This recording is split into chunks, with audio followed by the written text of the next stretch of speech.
Well, hello everyone. Welcome to another great day of chemistry. Our topic today is going to focus on resonance structures and formal charges. So if you'll get out your study guides and turn to lesson 10, resonance structures, we'll get started just in a moment.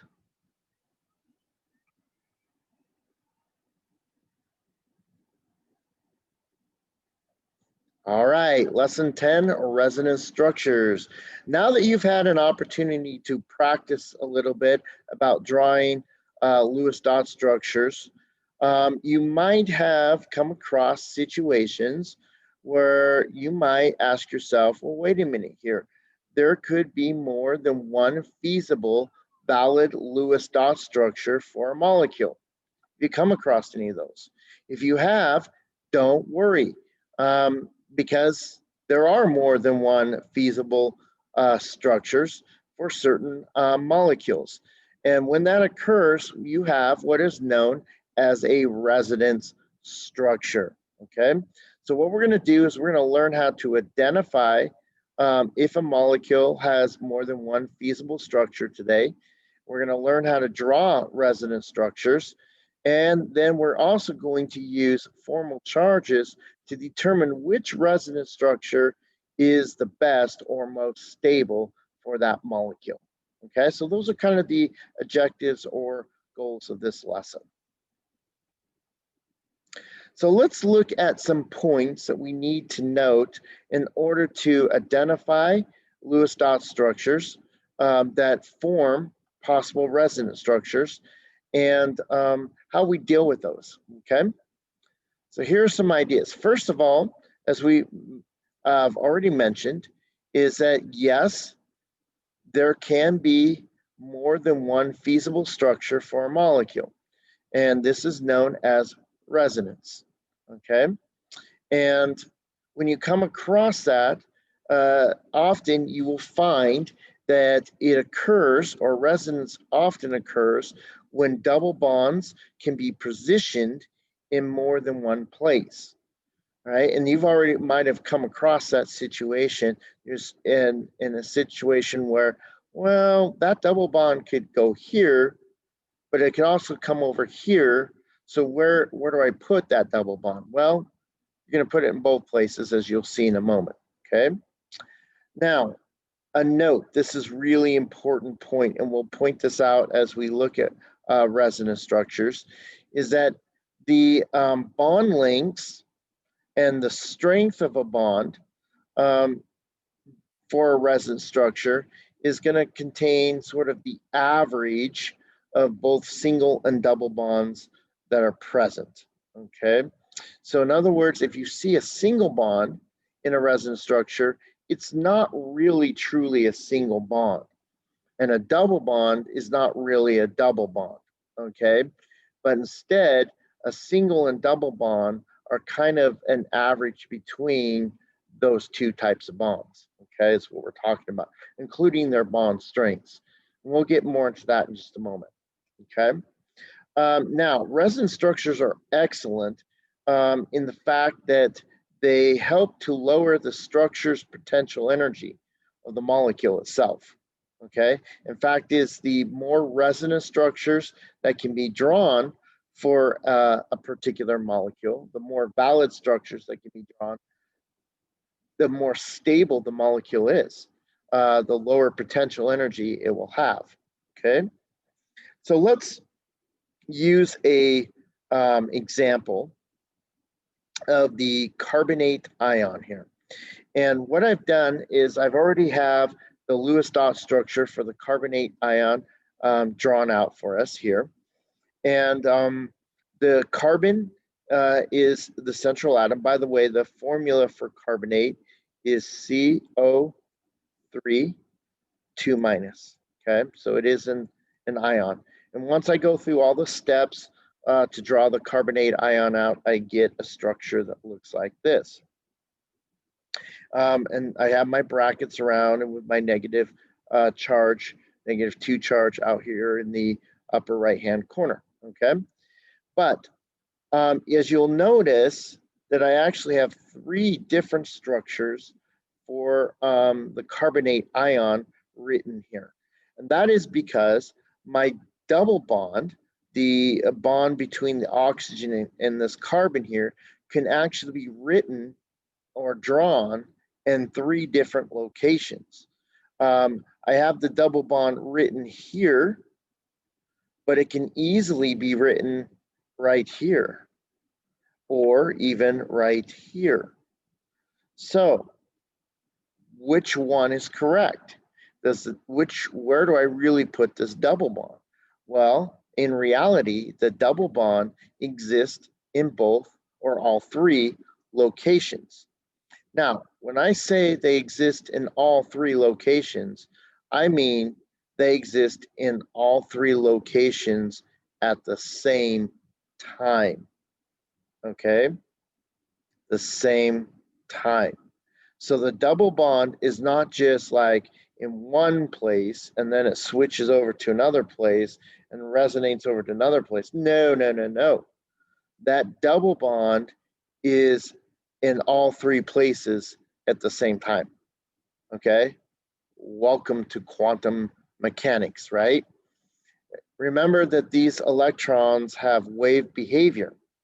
And so therefore, they can have and exist in all 3 positions simultaneously, okay, in which they do. Now, when this is occurring, we have what is called 3 resonance structures for the carbonate ion, due to the fact that all 3 of those double bonds exist at the same time, okay? Now, the way I draw a resonance structure is I draw all 3 possible structures that are valid. Okay, now they have to be valid structures, right? They have to follow our steps to get there. But I'll draw all 3 of them, and then in between them, I put these resonance arrows.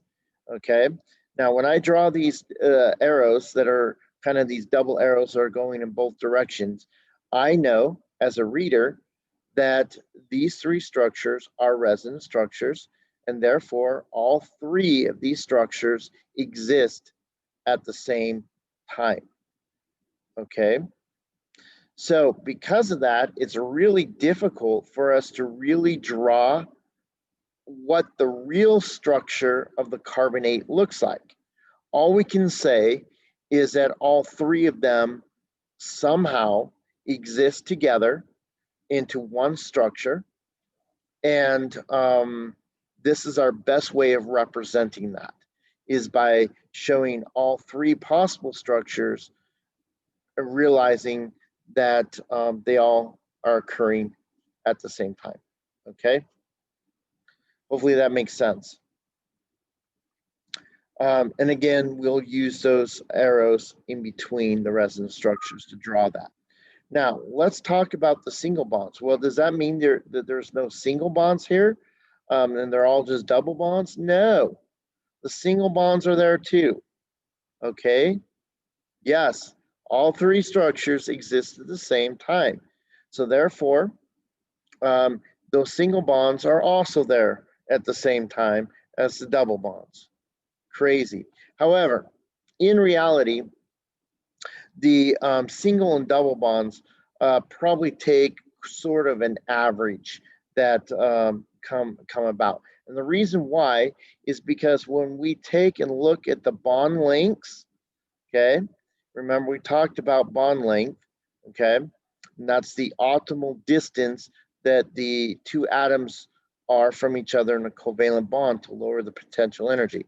So what we find is that the bond length here and the bond length here, so all of these bond lengths are actually equal in distance, okay?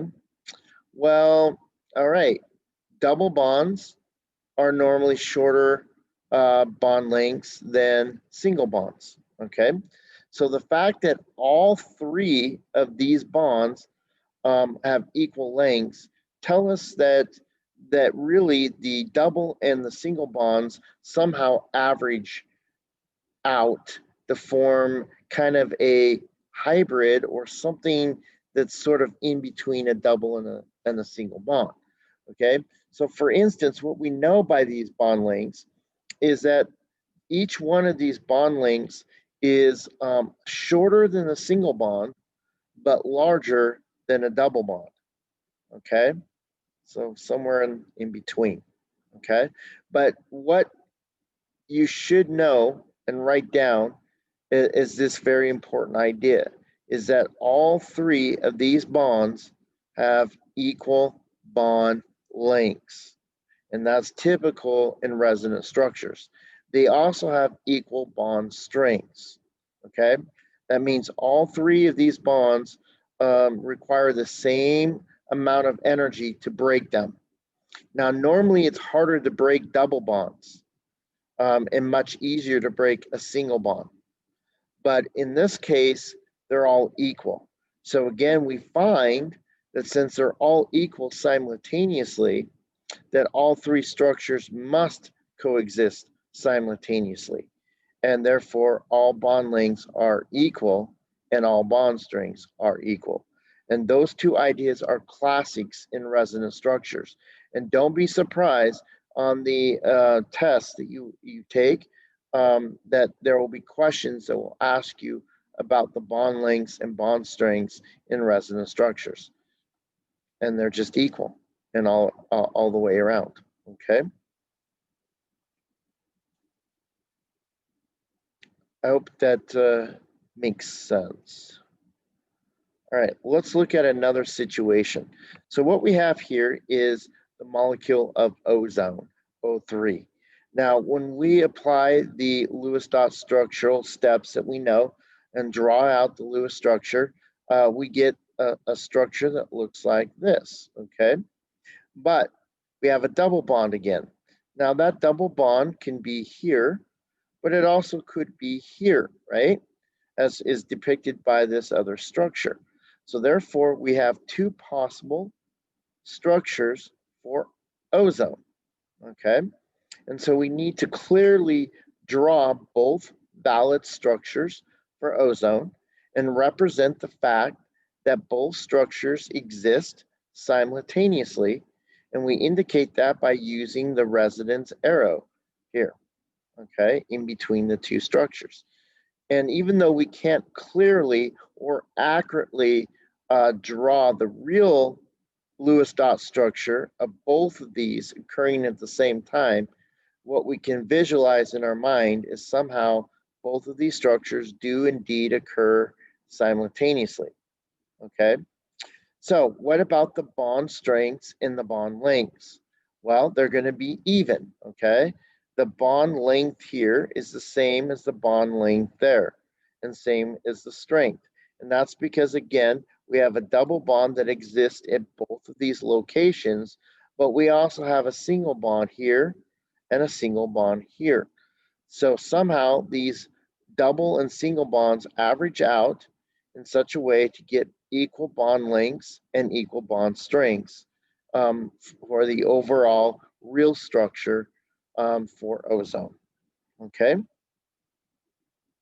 Now, if you look at the distribution, here's our electron distribution curve. What you'll notice is that there is this equal distribution of electrons on this side of the molecule as this side, okay? There's electron deficiency here where it's blue, but it's equal here and here. Now, if these structures did not exist simultaneously, this equal distribution of electrons would not occur.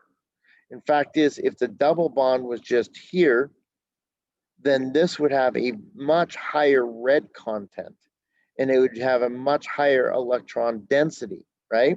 Because there would be more electrons around this double bond. All right, so this would be very red and over here would be a lot less red, okay?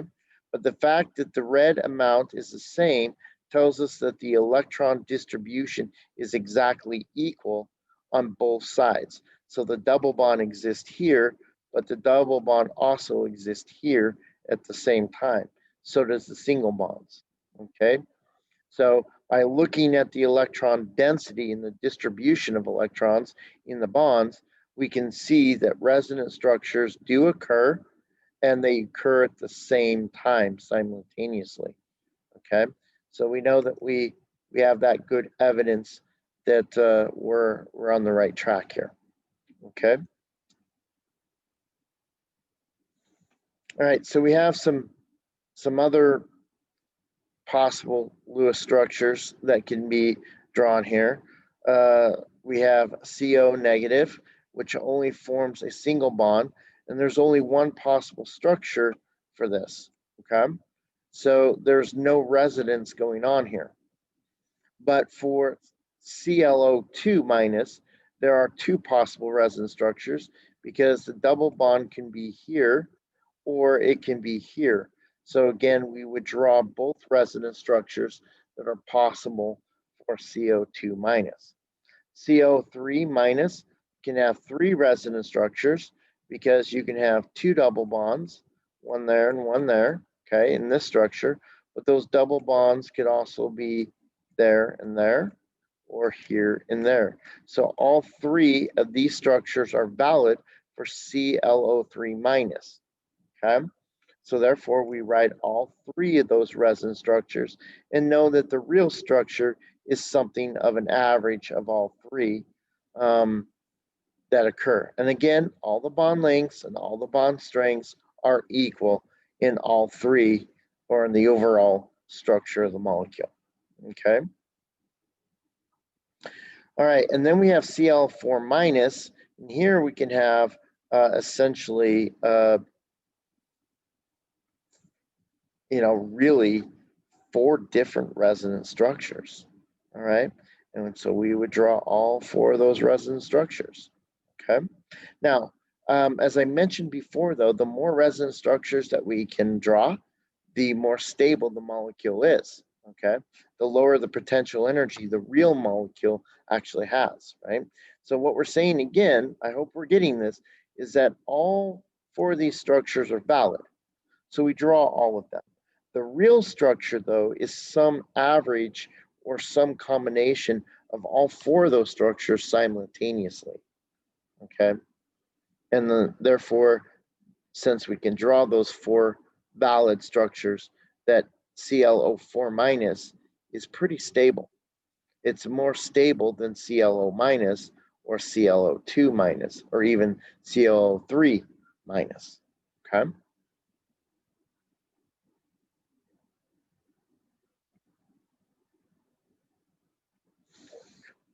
All right, now we get into the fun part here. We get into formal charges, okay? Now, I'm going to start us out here, and then we're going to go to the board, and I'm going to do some drawings up there to help us with formal charges a little bit, okay?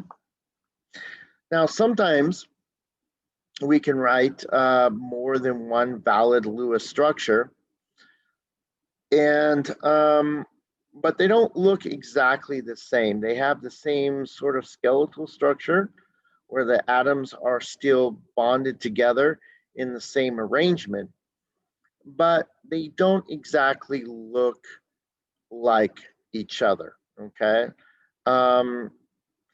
So let me show you an example. Sulfur dioxide is a good case study for this, okay? So what I'm gonna do is draw the Lewis structure here for sulfur dioxide. Sulfur dioxide has a formula of SO2, okay?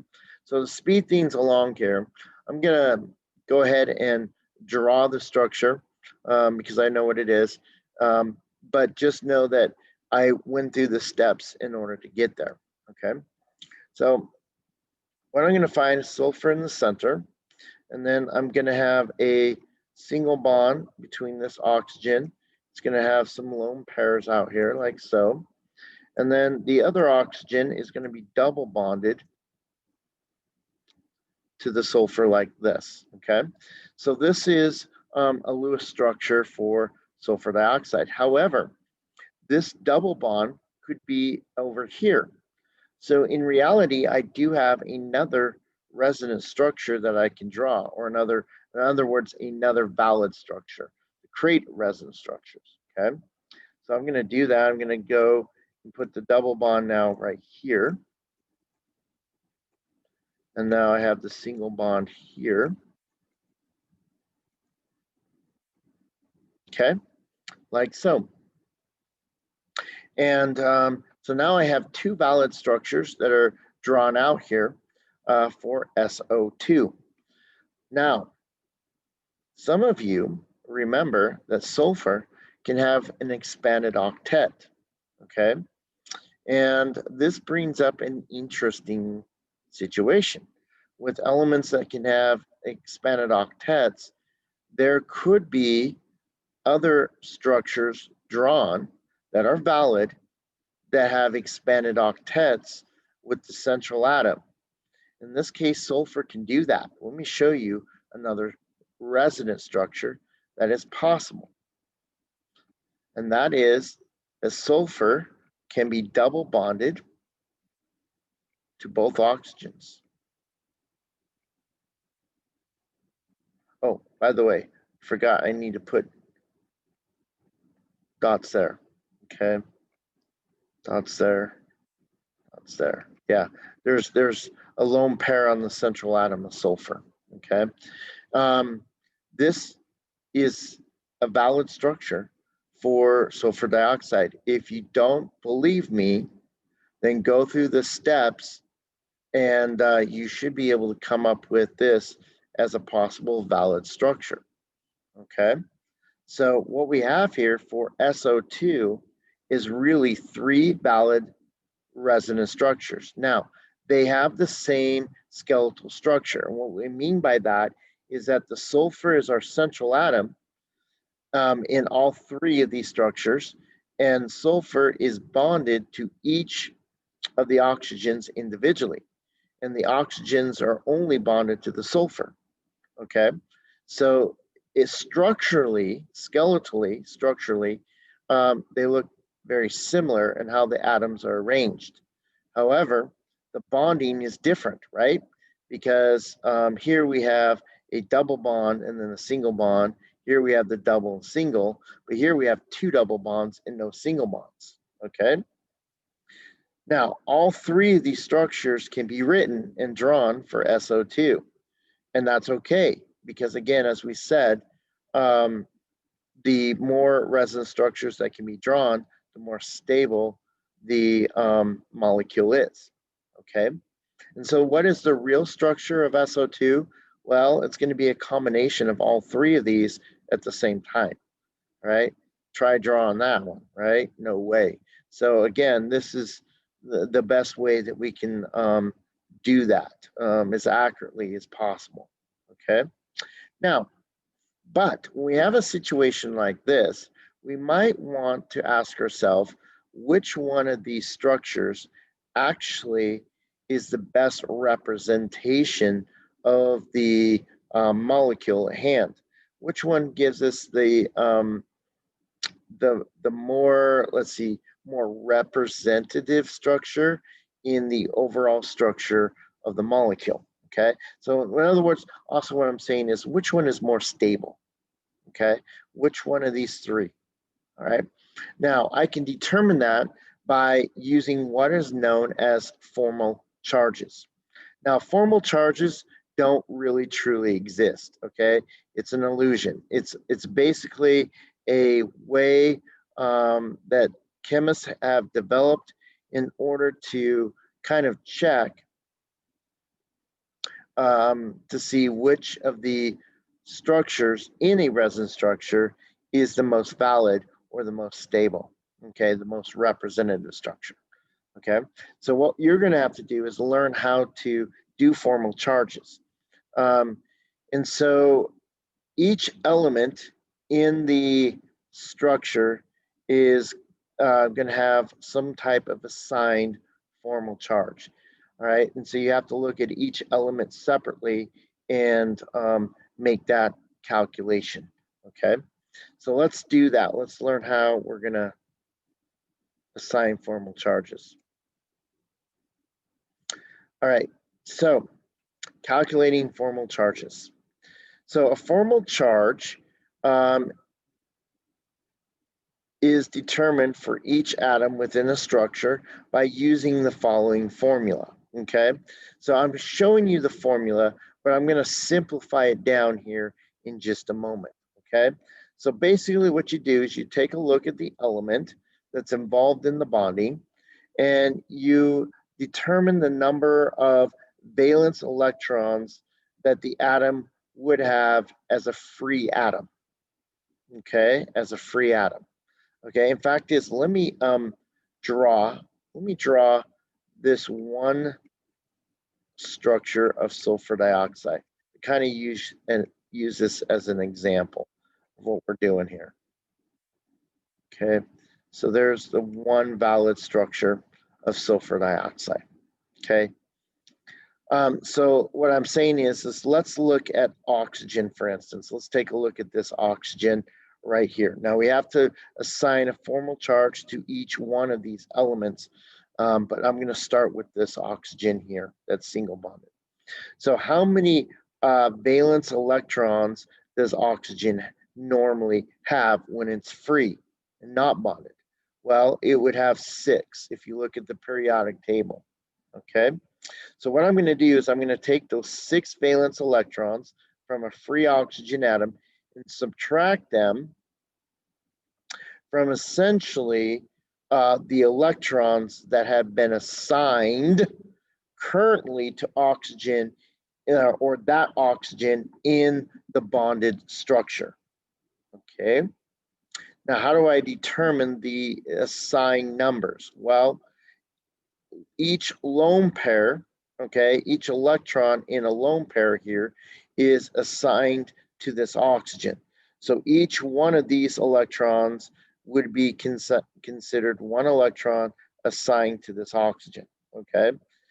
And each bond, you only can count half of the electrons in a bond. So since that each bond is represented by 2 electrons, really you can say that each bond is also 1 electron that has been assigned to this oxygen. Okay, so let me show you how I would do this, or how this would look. So I would start counting the electrons in the lone pair. So that's 1, 2, 3, 4, 5, 6. And then 1 for the bond, 7. So what we're going to say is there are 7 electrons that have been assigned to this oxygen. And so what I'm going to do is just take 6 minus 7, and that gives me a -1. And what I'm going to do then is say that the formal charge on this oxygen is a -1. Okay. Now I can do that for these other atoms. I can do the same exact deal. Okay, so we erase this. And let's do sulfur now. Okay, so sulfur has normally 6 valence electrons when it's free and not bonded. But how many assigned electrons are there on the sulfur? Well, we have 1 here, we have 1 there, so that's 2. 1 on the bond, that's 3. And then 1 on this bond, that's 4. And then 1 on this bond, and that's 5. Okay, so 1, 2, 3, 4, 5. So 5 electrons have been assigned to the sulfur. So now all I'm going to do is 6 minus 5, and I get a +1. So that means that this sulfur has a +1 formal charge. Okay. Now, what about this last oxygen? Let's do the formal charge on this last oxygen. Okay, so first of all, again, oxygen, free oxygen has 6 valence electrons. But how many have been assigned? Well, 1, 2, 3, 4, 5, and 6. So 6 electrons have been assigned. Let's do that again. We have 1, 2. So these are both lone pairs. So 1, 2, 3, 4, 5. This bond, 5. And this last bond, 6. So 6 have been assigned. 6 minus 6 is 0. So we can say that the formal charge on this oxygen is 0. Okay. Now, by the way, if the formal charge is 0, you don't really actually have to write it. You only need to write the formal charge if it actually has a positive or a negative. So I'm going to leave that off. So what I've done is I've just assigned the formal charges to my one of my SO2 structures. Well, what about the other Lewis structure? Well, that just puts the double bond on this side and the single bond over here, right? Draw those lone pairs a little bit better. And then we have a lone pair still here, right? All right. So since I've just kind of really changed this bonding, I haven't really changed the formal charges, right? This one would still be -1. This one would be a +1. And this one would be 0. Okay. You can verify that if you want to. But what I'm basically saying is that both these structures have the same number of formal charges. Okay. And by the way, the formal charges should add up to the overall charge on the molecule. Since SO2 is a neutral molecule, the formal charges should add up to 0, and they do, because the +1 and the -1 cancel out. Okay. All right. So now let's do the last structure. Okay, and that puts and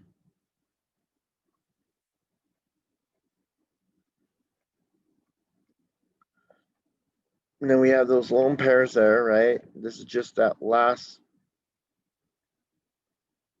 representative structure of sulfur dioxide.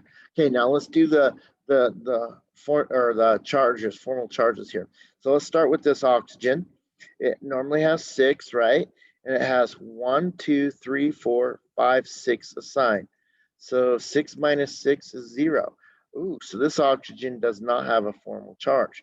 What about the sulfur? Well, it has 6 normally as a free sulfur, and it's assigned 1, 2, 3, 4, 5, 6. Ooh, it also has a 0 formal charge. And what about this last oxygen? Well, it normally has 6, right? And so 1, 2, 3, 4, 5, 6. 6 assigned, giving us 0 formal charges. Really interesting. All right. This right here, this structure of sulfur dioxide does not have any formal charges on any of the atom. Okay. So what does that mean then? Well, it means that this structure right here is the most stable out of the 3. Okay. Because this is the deal. Remember that charge is bad, right? We talked about that with ionic bonding. The reason why ions bond in the way that they do is try to eliminate, cancel out the overall charge to make it 0, right? So no different here. What we want to do is essentially reduce the charge, essentially. And so the structure that has the lowest charge, the smallest charge, the closest to 0, is going to be the most stable structure, and therefore the structure that's most representative. So here, what we got is that sulfur dioxide in the double bonded form here, this right here, is more stable than the other 2 overall. Okay, so this would be our more representative structure, we would say. Okay.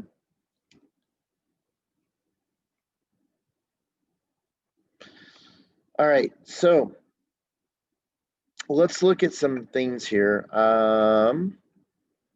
really quick. In order to determine the structure that's most likely to be chosen, okay? So we just went through those 3 structures, and we said that the one that has the smallest amount of charge, formal charge, is the winner, okay? So that's our first key point here. 0 formal charge, trumps everything else, okay? But if the structures don't have zero formal charge, okay, this is what you want to do. You want to make sure that the formal charges with absolute values are as low as possible, okay? In other words, what we're saying is that a -1 formal charge is more stable than a -2, okay? Or a +1 is more stable than a +2, okay? So the smaller the charge, the better, okay?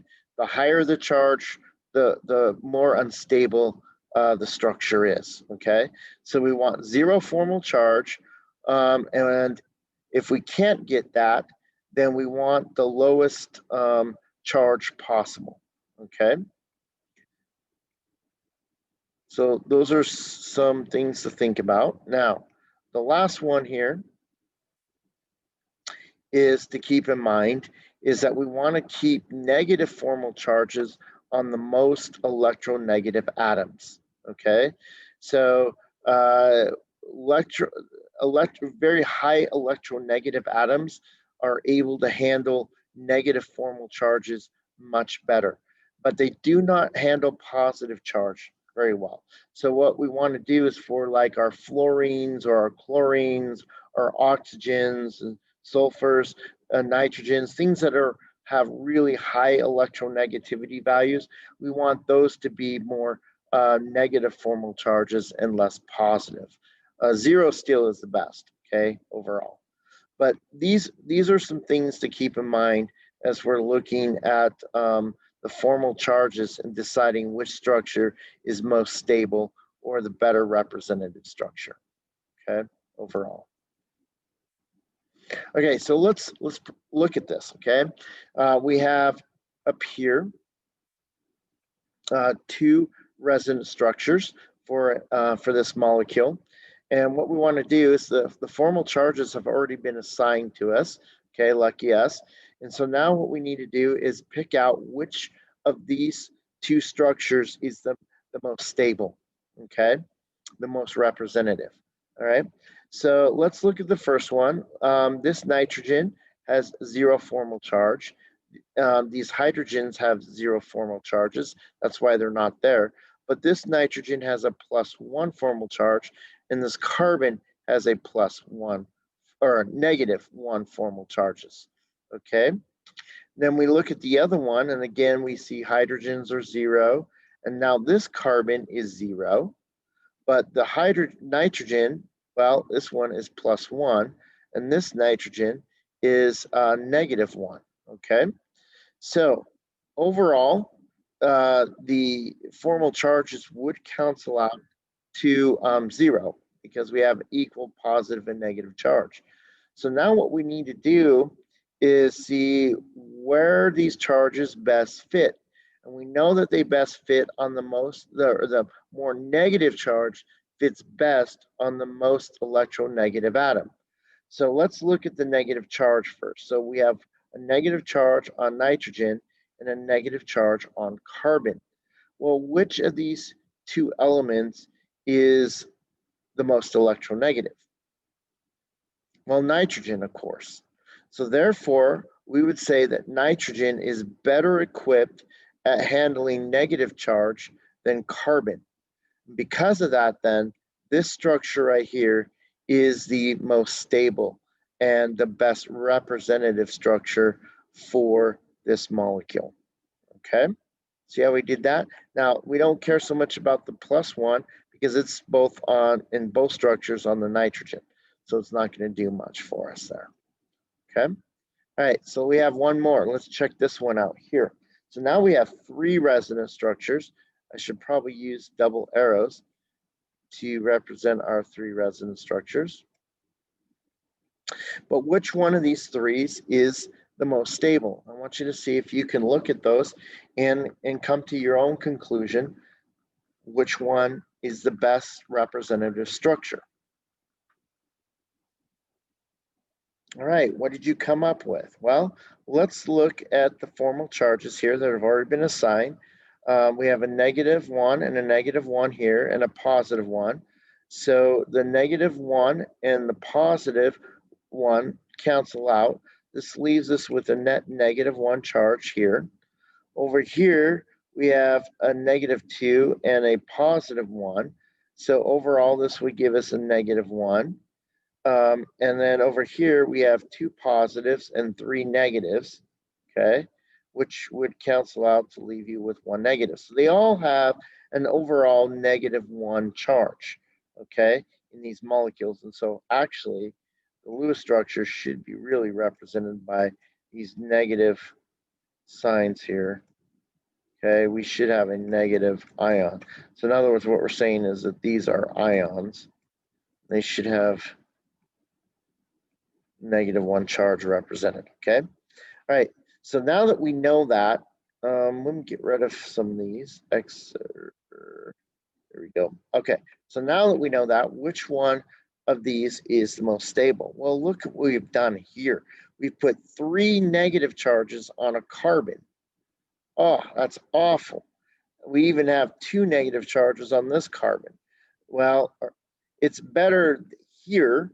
Remember, we want to reduce the charge, but to have 3 negatives on one element, not great. Even 2 negative charges are not great. So it almost eliminates these 2 structures right away, because in the first structure, we actually spread out the negative charge. We put 1 negative charge on one oxygen and 1 negative charge on the carbon. This looks way more stable, okay, because it's reducing the negative charges. Besides, there's only 2 negative charges versus this last structure has 3 negative charges. Ugh, all right? So ultimately, I'm going to say that this one is the most stable out of the 3 and the most representative out of the 3, okay? So you kind of see how we play that game in trying to evaluate which resonance structure is more valid in the overall structure, okay? All right. Wow. Okay. So now what we have is a bunch of Lewis, bunch of molecules here that we need to draw Lewis dot structures for. Okay. And so what I'm going to do now is I'm going to go to the board, and I'm going to write these molecules up there on the board here. But what I think what you should do is pause this video and try to do this on your own, okay? Go through each one of these, draw a Lewis dot structure, and if there's more than one valid Lewis dot structure, draw it. In other words, draw all the resonance structures that are valid for that molecule, okay? And then you might want to go back and assign formal charges, and then box the most valid structure if there's more than one, okay? Now, if there's only one, then of course you don't need to do that, okay? But if there's more than one structure that's valid, therefore you have a resonance structure, therefore choose using formal charges which one's the more valid or the more stable, okay? So let's do that. Go ahead and pause, start doing that while I move to the board.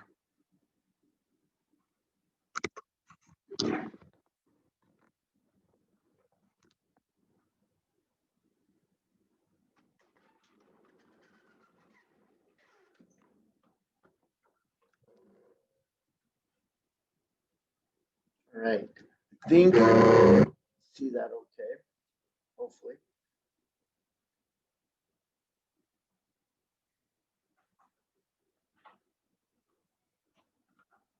Okay, so I have my paper here so that I can look at the molecules and draw those. So hopefully you've now had an opportunity yourself to go through and draw these Lewis structures and draw the resonance structures if they exist, right?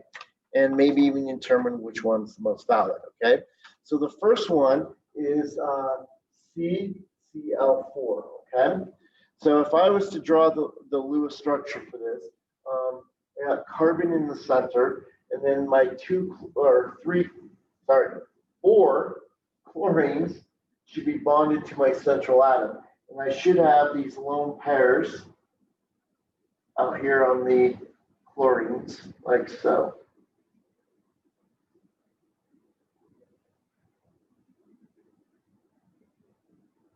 All right, now this is a tetrahedral structure, right? It's tetrahedral in the VSEPR shape of it, the molecular shape. Tetrahedral. This is the only valid structure that actually can be written. Carbon cannot form an extended octet, all right? So therefore, there's really no other structure that can be written. And so this is it right here. If I was to assign formal charges, I would find that all of them are also 0, okay? So this is a pretty stable molecule, okay? So far, no resonance structures to speak of in the first one.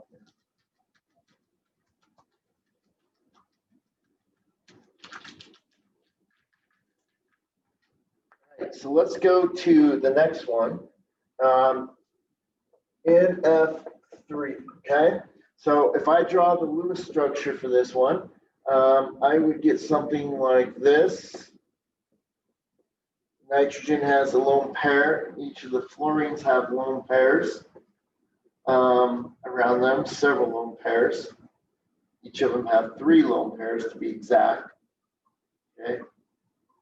Represented by all those dots, okay? Well, nitrogen, being the central atom, it cannot have an extended octet as well, okay? Nitrogen can't do that. So therefore, I can't really arrange this in any other way. So this is the only structure for an F3. And this is a pyramidal, trigonal pyramidal shape, okay? And if I was to determine the formal charges here, they'd all be 0 as well, okay?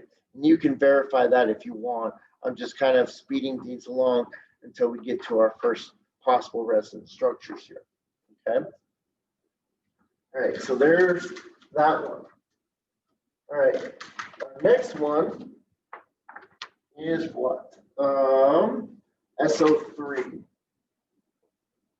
Okay, SO3. All right, here's our first resonance structures, okay?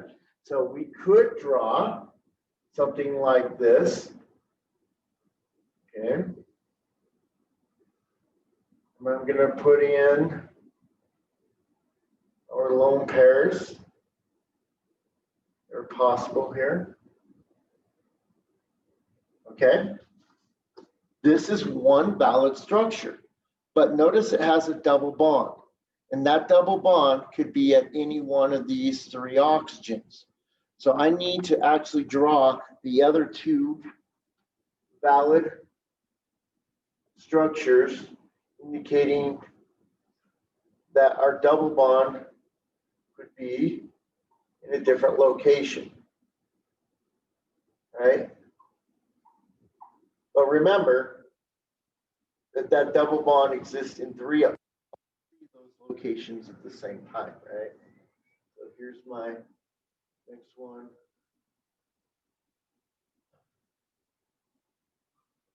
Trying to make these lone pairs big enough for you to see.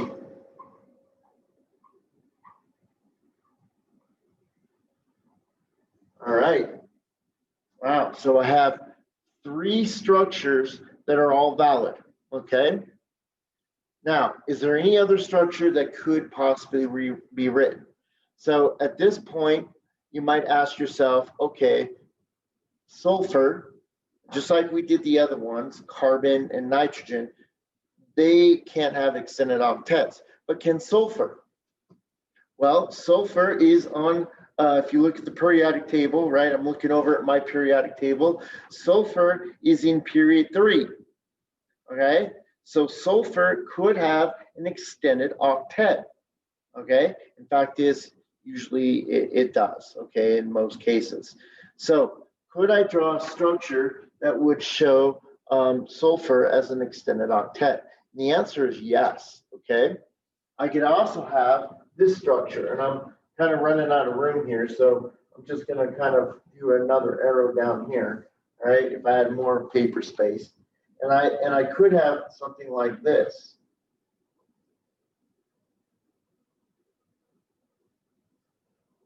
All right, and I have some lone pairs here, lone pairs here, and lone pairs here. Now, if you didn't get this structure, go back and work it. Okay, see if you can actually come up with the structure using those steps. Okay, using those steps, and see if this is a possible valid structure. Okay, and you should see that it is. Okay, it has. We've used up all of the possible valence electrons without adding any more or not using them, and the oxygens are obeying the octet rule, and our sulfur, the central atom, can and is valid to have an extended octet. Okay, so everything's good here, right? For this structure, right?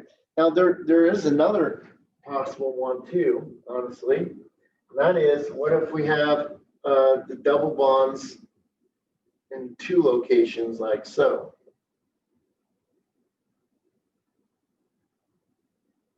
Is this a possibility?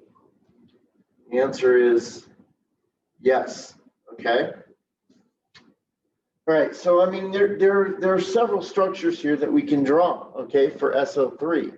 But what we might want to do is ask ourselves, okay, which ones are the most stable structure?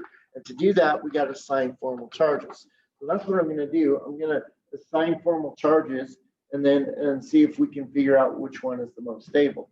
So if I start with this one right here, I look at the oxygen, and free oxygen has 6 valence electrons, right? So 6 minus the number assigned. That's 1, 2, 3, 4, 5, 6, 7. So this oxygen is assigned 7, so that's -1.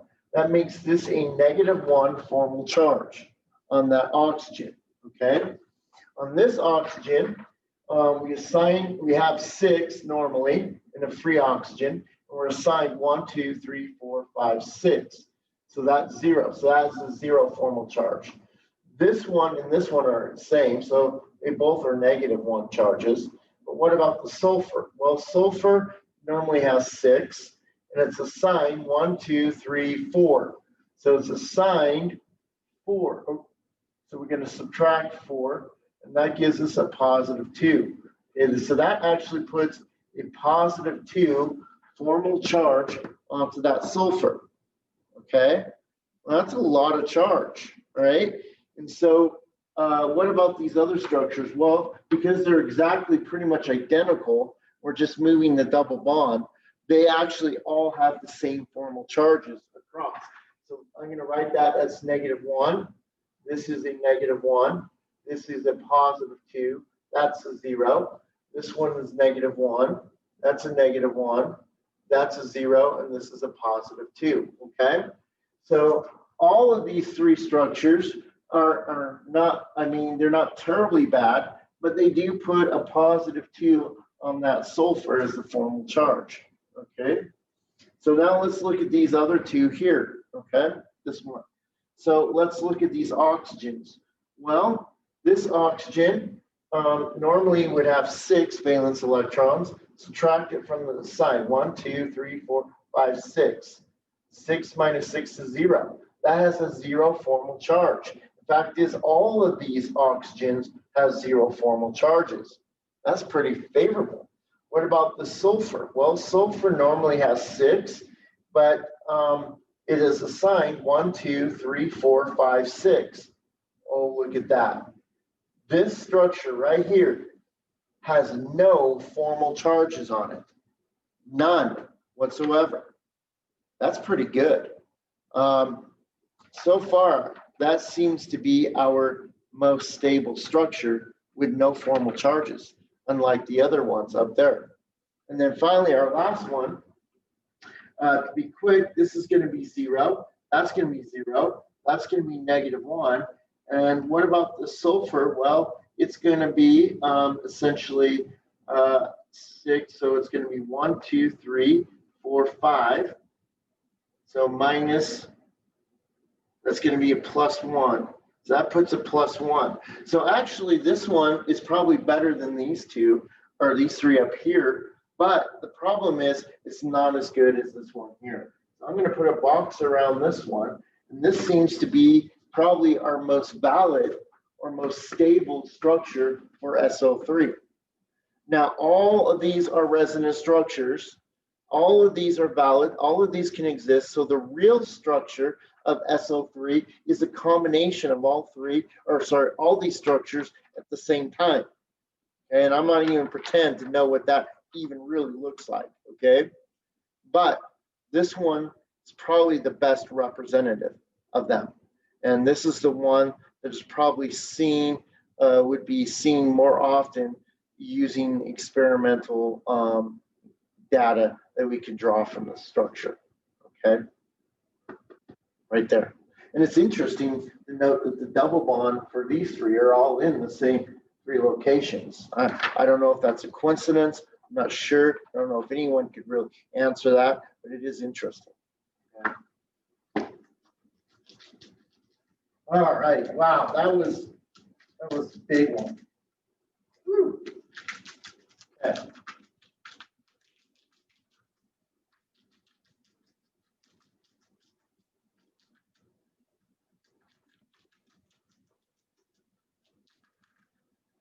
All right, let's do H2S.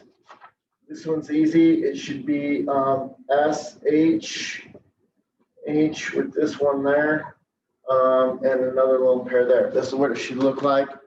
This is the only valid structure that can be written. Even though sulfur can have an extended octet, there's no way we can actually make an extended octet work for this structure and still be valid. So this is it for this particular structure. Okay, and the formal charges are all 0 here. This is the best structure for H2S. Okay.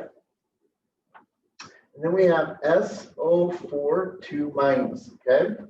Now we can have a structure that looks like this, and this is one of the most commonly drawn structure for H2SO4 minus 2.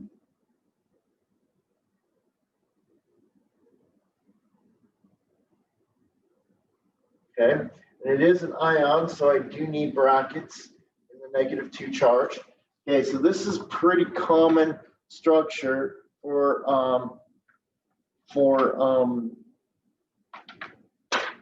SO4 2 minus, geez, called the sulfate ion. That's the word I'm trying to get at, sulfate ion, okay, as you'll learn later. Now, let's do the formal charges on this first. I'm kind of curious. Now, remember, the formal charges overall should equal up to a -2 charge, because overall this whole ion, polyatomic ion, sulfate ion, is going to be negatively charged, -2 charge, okay? So let's look at this one. This should be if we count up all of the electrons, it normally would have 6. It is signed 1, 2, 3, 4, 5, 6, 7. It is assigned 7 as a -1 formal charge. And we could say that for all of these oxygens, they all have -1 formal charges. They're all the same. So what about the sulfur? Well, the sulfur is going to have normally 6. And so it is signed 1, 2, 3, 4, giving us a +2 charge, okay? So that means that the formal charges on sulfur is +2. That's kind of a lot. And then our oxygens are all negative. Well, the +2 and 2 of the oxygen negatives cancel out. That leaves us with 2 negatives left, giving us our overall -2 charge, okay? So this is a valid structure. The question is this the only structure? And the answer is absolutely not. Sulfur is going to use this extended octet to create another resonance structure, and it's going to look much like this. And we're going to have lone pairs here. I'm going to straighten this out a little bit. A lone pair there. So there's a lone pair there. And a lone pair here and here and here and here. All these lone pairs, okay? and it is an ion, so it still has a -2 charge, okay? So the question is this sulfur more stable than this one? Now, I do want to point out that the skeletal structure is the same, right? That sulfur is in the center of both of these, and sulfur is bonded to each oxygen individually, and oxygens are not bonded to each other, okay? So that's why we can say that they're resonance structures, because they're valid structures with the same skeletal structure essentially, okay? So we're good to go there. Now, formal charges. This oxygen here is going to have a 0 formal charge. So is this one down here, okay? This oxygen here is going to have a -1 formal charge, and this one is a -1 formal charge, okay? And you can verify that if you want to count. Now, the question is, what about this sulfur here? Well, the sulfur normally has 6, so it has 1, 2, 3, 4, 5, 6 assigned to it. So 6 minus 6 is 0. So this has a 0 formal charge. Look at that. The only charges are on these two oxygens, overall net -2.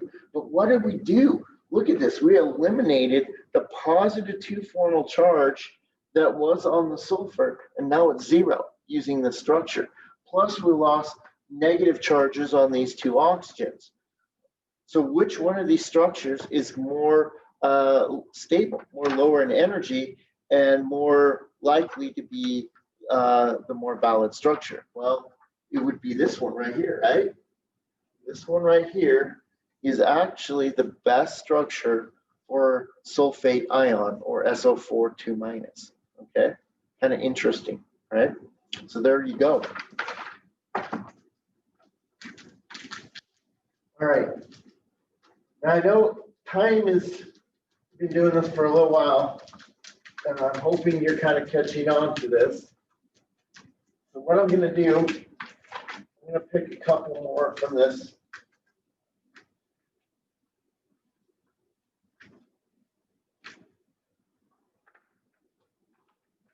To look at. Let's do, let's jump to NO3-, okay? And what we're going to find here is that we could ultimately have 3 valid loose structures. This is an ion, so it has a negative charge. The double bond right here can be at all 3 of those places. So again, this is known as the nitrate ion, and so therefore we can have a double bond there. Trying to put these lone pairs in so you can see them.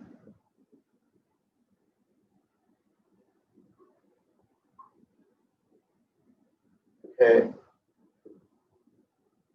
-1, and then we have one more. You have the double bond there, right? So lone pairs.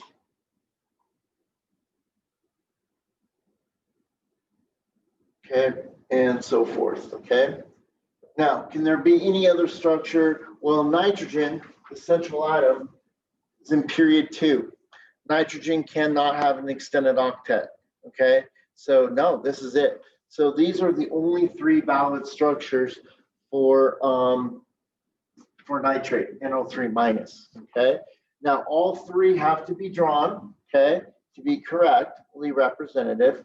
The question is there one of these structures that are more valid than the other, okay, or more stable? Well, if you look at the formal charges, this one is going to have a -1. That has a -1. That has a 0. Our nitrogen normally has 5 valence electrons, and it's assigned 1, 2, 3, 4. So that's going to have a +1 charge. So this nitrogen has a +1 charge. And so these 2 cancel out, leaving you overall with a negative charge, which is indicated by our ion, okay? So the question is that going to change? No, this one's going to be -1, that's -1, that's 0, and this is +1. And this is also -1. This is -1. That's 0, and this is +1.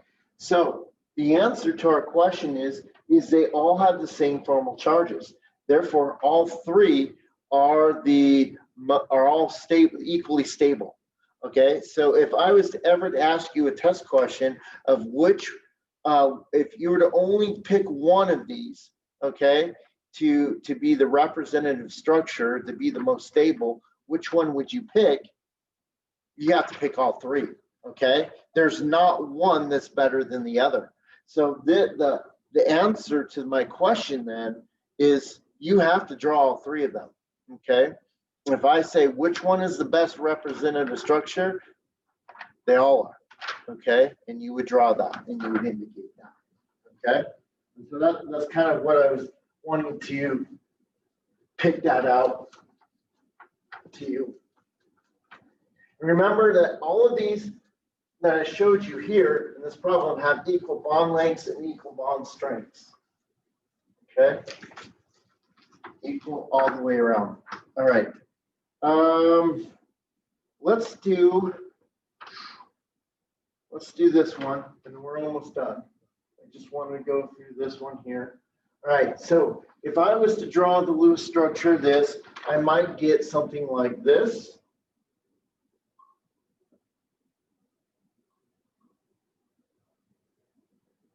Okay, and then I should have a lone pair here. All right, and this is going to be bracketed with the -1, but I could equally put the double bond, or sorry, a triple bond over here, right? So I might have something that looks like this, where I have the carbon, a triple bond to the sulfur, and some of you might have done this, and then nitrogen, like so. And this is also a valid structure. Go through it and check it on your own if you don't believe me. And then there's one other possible structure. It could be something like this, where we have double bonds shared on both of these atoms, like so. These are lone pairs, like so. -1, right? And so this is also another possible resonance structure. So we have three possible resonance structures that can exist for this molecule. And go back and check that to verify it, make sure. But there you go. Now, which one of these is the most stable, though, the most representative? Well, you're going to have to check formal charges again, okay? So this one right here should have a formal charge essentially of -1. This carbon should be 0, and this nitrogen will be 0, okay? Over here, let's do this one here. I found that this one is 0, this one is 0, and this one here is -1, okay? And then this one here, I found that this one is a +1, this was 0, but this is a -2, okay? So there's the sign formal charges. Now look at this one. We have 2 negative charges on this nitrogen. That's not good. Again, the more negative charge or the more positive charge, the least stable the structure is going to be, okay? So I think I'm going to rule this out right away. This one is not the best structure. So what about these two right here? Well, they both have -1 charges, but they're on different atoms. One's on nitrogen, the other one is on sulfur, right? So now we have to look at which of these two atoms can handle negative charge the best, okay? And remember we said the most electronegative atom is going to handle the negative charge, okay? So which one of these is more electronegative, sulfur or nitrogen? Well, it turns out it's sulfur, okay? Sulfur can handle negative charge much better than nitrogen. So ultimately then, this structure, this first one right here, is the most stable out of all three and the most representative structure out of all three of them, okay? So that's kind of how things work here, okay? Our time is short. I want to end this video here. I know we didn't get to check all of them, but we went through most of the ones I really wanted to talk about with resonance structures. If you go through the other ones, none of the other ones should have resonance structures at all. Okay, there should only be one valid representative structure for all the other ones that we did not go over. Okay, and so you can just kind of check from there. Okay, but I did go over on that in your study guide there in your notes, all the ones that do have more than one valid structure, and then we went through and determined which one is the most representative. Okay, so a few varieties there. All right. I know this is going to be a challenge. It's going to take some time and some practice to get this down, especially when there's more than one possible resonance structure. I think the hardest one is the hardest aspect is when you can have an extended or extended octet where the central atom could violate that octet rule. Okay, so you kind of have to keep that in mind. But usually there's some predictable ones that normally come up on the test. Sulfur is a big one, okay? That usually comes up on the test. Phosphorus is also one that comes up. Chlorine is another one. So phosphorus, sulfur, and chlorine, you might want to write these down. Bromine comes up as a lot. And even iodine to extended idea, they'll have extended octets. And then there's a few noble gases that we've mentioned, like xenon and krypton. Those ones can have extended octets as well. Okay, but when it comes to resonance structures, look to see if the double bond can be at multiple locations. If it can, show it. Okay, then look at the central atom. Can it have an extended octet? Oh, it can. Okay, let's see if we can draw another valid structure using that atom, that central atom, showing an extended octet and see if it works. Okay, if it works, then you have another structure. If it doesn't, well, you don't use it. Okay, anyway, that's it for today. We'll see you later. Good luck and good studies. Okay, we'll see you.